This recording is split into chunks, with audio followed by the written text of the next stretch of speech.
साहित्य निधि में आज सुनिए वरिष्ठ लेखिका मधु काकरिया जी की लिखी हुई कहानी काली चील। कोई स्मृति जिंदगी से बड़ी नहीं होती और ना ही कोई सोच, पर कुछ स्मृतियां, कुछ जिंदा और कुछ गर्म एहसास टीस बनकर ताउम्र सालते रहते हैं आपको।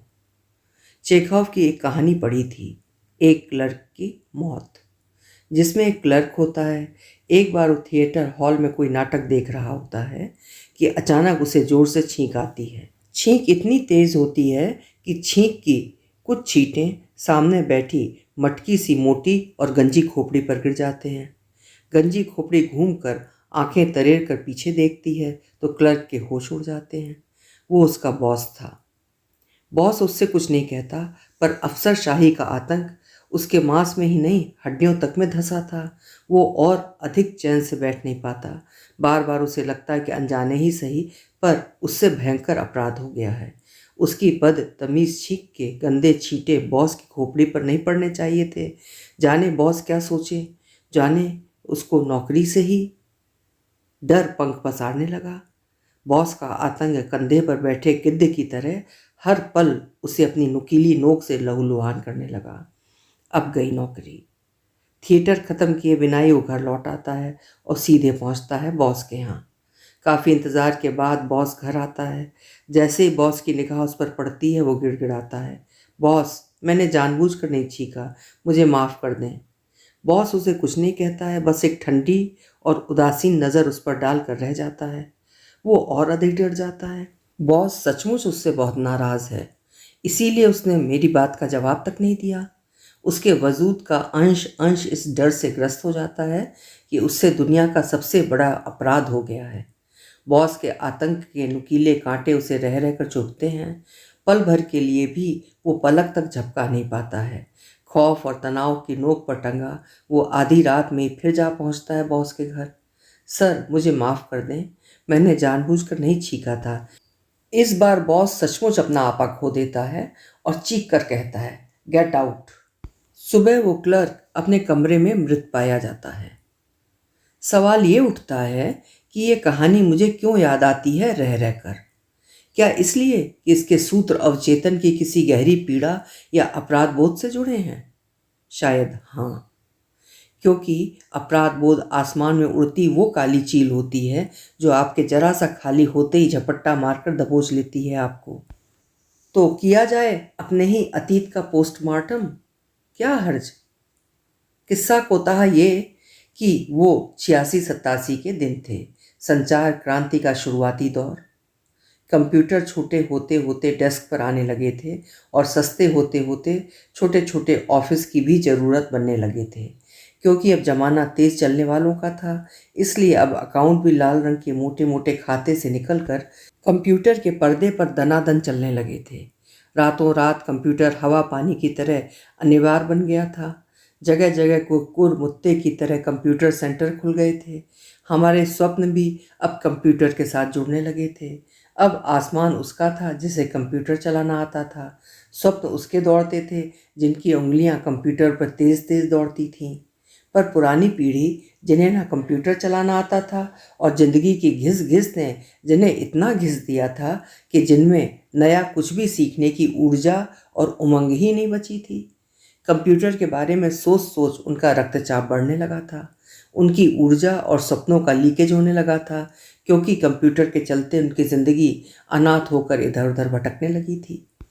मैं उन दिनों कोलकाता के प्रसिद्ध टी एक्सपोर्ट हाउस में ताज़ा ताज़ा कंप्यूटर प्रोग्रामर बनी थी। मेरा काम था उस एक्सपोर्ट हाउस को कंप्यूटराइज करना। कुछ इस तरह कि धीरे धीरे सारी संबंधित एवं ज़रूरी रिपोर्ट कंप्यूटर से ही निकले। अब तक सारी रिपोर्ट एक्सपोर्ट हाउस के टाइपिस्टों एवं बाबुओं द्वारा ही तैयार की जाती थी। चूँकि वो एक्सपोर्ट हाउस था, इस कारण इन टाइपिस्ट और बाबुओं का भी अपना अलग ही रुतबा था, जो मेरे आने के चलते एकदम से धचक गया था। आधे से अधिक टाइपिस्टों को पियूनगिरी में लगा दिया गया था और जो आधे बचे हुए थे वे भी ऑक्सीजन पर थे। कब गिर जाए उन पर बेकारी या अपमान की गाज। कंप्यूटर उनके लिए एक ऐसा खलनायक था जो न केवल उनकी पतंग काट रहा था, वरन उनके स्वप्न और सम्मान को भी देश निकाला दे रहा था। कंप्यूटर से निकली रिपोर्ट की चकमक, स्पीड और परफेक्टनेस को देखकर वे ठंडी सांसें लेते, बीते दिनों की जुगाली करते और अपने हाथों से अपनी मेज पर मुक्के मारते रहते। जब कभी कंप्यूटर से निकली रिपोर्ट में मेरी गलत समझ के चलते कोई भूल निकल आती या आंकड़े गलत बोलने लगते, उनके चेहरे पर 100 गुलाब खिल जाते, हवाएं तेज तेज चलने लगती, उनके होंठ जो इन दिनों नौकरी जाने की चिंता में हंसना भूल गए थे, उन पर हंसी किसी चिड़िया की तरह फुदकने लगती। वे फिर पुराने दिनों का स्वप्न देखने लगते, जब वक्त जिंदगी से भरपूर था और इतने नीरस काम करते हुए भी वे फिल्मी गीत गुनगुनाने, चुटकुला सुनाने और मुख्यमंत्री ज्योति बाबू पर बहस करते हुए ठहाका लगाने की कुवत रखते थे। उन दिनों को सलाम करते हुए वे फिर अपनी कल्पना में कंप्यूटर को बाहर निकाल अपनी टाइपिंग मशीन और अपने पुराने साथियों को बाइज्जत प्रतिष्ठित करने लगते। अपने आसपास से असंपृक्त और तटस्थ मैं उनकी बेबसी का स्वाद लेती, उनके सपनों से खेलती, उन्हें घायल करती, तेजी से सिस्टम को कंप्यूटराइज करने में लगी थी। उन्हीं प्रयोगों वाले दिनों में एक दिन एकाएक मेरी हार्ड डिस्क क्रैश कर गई। अगले दिन एक्सपोर्ट हाउस को अपनी रेट रूस, जर्मनी और जापान आदि देशों के प्रतिनिधियों को भेजनी थी, क्योंकि उसी दिन ऑक्शन होने वाला था। हमारा एक्सपोर्ट हाउस स्थानीय बाजार से ऑक्शन से चाय पत्तियाँ खरीदता, फिर उनकी ब्लेंडिंग, टेस्टिंग और ग्रेडिंग आदि कर उसे रूस, जर्मनी जैसे देशों को मोटे फायदे में एक्सपोर्ट करता था।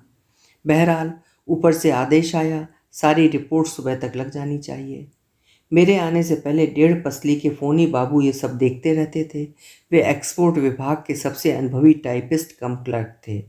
कोई साधारण दिन होता तो वे कंप्यूटर की इस दगाबाजी पर बहुत खुश होते, शायद मित्रों को दावत तक दे डालते, क्योंकि उन दिनों उनका सबसे बड़ा दुश्मन यदि कोई था तो वो कंप्यूटर ही था। पर वो एक महत्वपूर्ण एवं उड़ता हुआ दिन था। रिपोर्ट उनकी देखरेख में ही निकलती थी। एक्सपोर्ट डिपार्टमेंट की सारी रिपोर्ट का दायित्व उनके अधीन था। उन्होंने कातर निगाह से मुझे देखा और जाल में कैद पक्षी की तरह फड़फड़ाए। सुबह तक 230 पेज की सारी रिपोर्टें कैसे टाइप होंगी?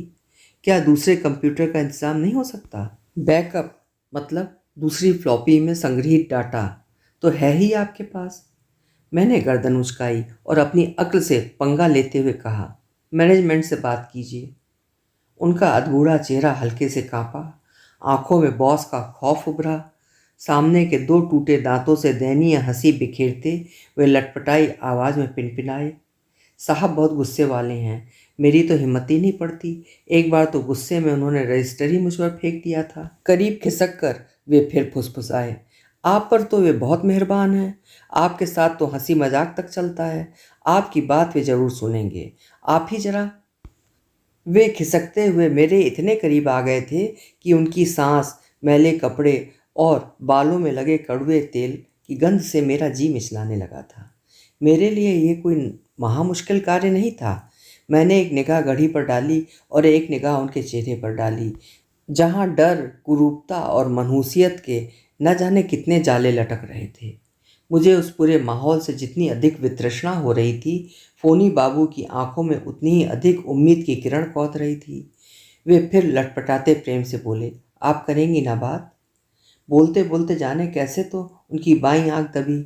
मुझे लगा शायद इसी मनहूस शक्ल, गंदे कपड़े और अजीबोगरीब व्यवहार के चलते ही बॉस ने उन पर रजिस्टर फेंका होगा।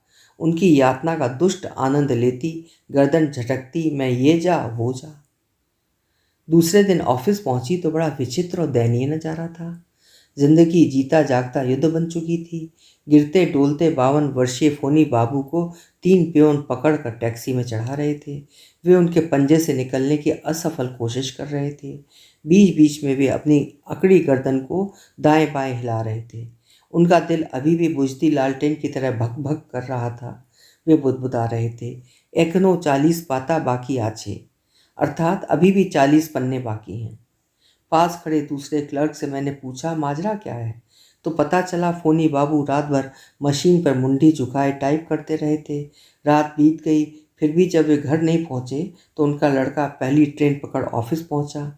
उस समय भी वे दीन दुनिया को भूल अपने अंगों को कछुए की तरह सिकोड़ जनवरी की उस कुरकुराती रात में अपने आसपास से निरपेक्ष दनादन टाइप करते जा रहे थे। उन्हें पता ही नहीं चला कि कब रात बीती और कब सुबह फूटी। उनके लिए सब कुछ स्थगित था, मिथ्या था। सत्य था सिर्फ उनकी नौकरी, टाइपिंग मशीन और 230 पेज। अभी आप सुन रहे थे मधु काकरिया जी की लिखी हुई कहानी काली चील।